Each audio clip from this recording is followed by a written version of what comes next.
আসসালামু আলাইকুম, welcome to my daily blogs. আমার প্রতিদিন ভিডিও আপলোড দেওয়া হয় না, কারণ তেমন কোথাও যাওয়া হয় না আর ওইরকম কোনো সময়ও পাই না।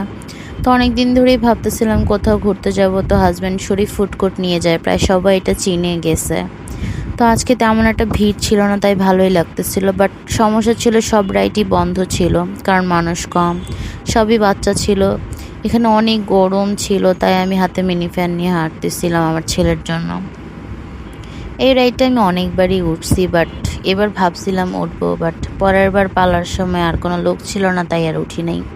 মেবি এখানে সকালে পিকনিক হয়েছিল, তাই মানুষ কম। তো আমার ছেলেকে আমি প্লে জোনে নিয়ে আসলাম, ও অনেক খুশি লাইট দেখে। তারপরে আমরা এখানে ক্যাফেতে বসি, বসার পর কফি টফি খাই। রেস্টুরেন্টের ডেকোরেশনটা ভালোই করছে এখন।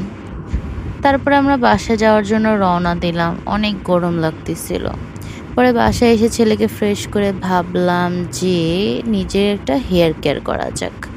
তেমন কিছু না, হেয়ারে সিরাম দিব আর তেল দিব। তো অনেকেই বলে যে সিরাম শুধু মানে নিচে আগায় দেওয়া যায় গোসলের পর, না, এটা হচ্ছে হেয়ার গ্রোথ সিরাম। এটা আমার ননদ আমাকে বানিয়ে দিচ্ছে, দেন আমার ছোটো ননদকেও বানিয়ে দিচ্ছে, আমার বড় ননদ। তো এটা হেয়ার আমার ভালোই গ্রো করছে। আগে তো আরও ড্যামেজ ছিল, কারণ আমি প্রায় হেয়ার কালার করি বাসায়, তাও অনেকটাই ড্যামেজ হয়। তো আগের থেকে এখন চুলটা অনেকটাই ভালো হয়েছে। ও আমাকে একটা হেয়ার অয়েল বানায় দেয়, ও প্রত্যেকবার আসলে বানায় দেয়, এবার বানায় দেয় নাই।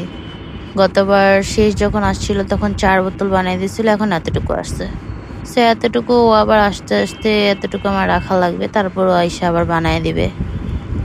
তাই তো আমি ভালো করে নিচে লাগাই নিতেছিলাম আর ভাবতেছিলাম আমি লাগাইতেছি তো ভালো কথা, কিন্তু যে গরম, আমি টিকতে পারলেই হয়েছে। তাই তো ভালো মতো আগায় লাগাই নিব তেল, অনেকখানি লাগাবো, কারণ চুলের অবস্থা 12টা বেজে গেছিলো। অনেক জট লাগছে রাস্তা ধুলাবালির কারণে, অনেকটাই ব্যথা পাইতেছিলাম। তো 2 ভাগ করে দেন ছাড়া লাগছে।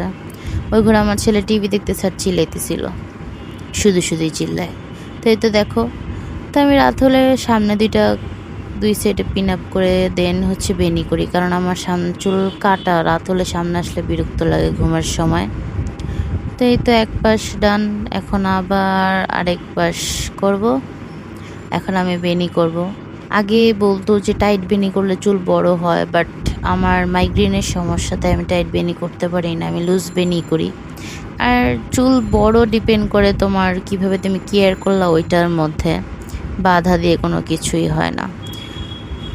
তাই তো আমার সব কাজ প্রায় শেষ, বাট আমি এখানে একটা ভুল করছি, আমার হাজব্যান্ডের পেস্টে তেল ফেলাই দিচ্ছি, এটা আমি ক্লিন করলাম ভালো মতো। তো আজকের জন্য এতটুকু।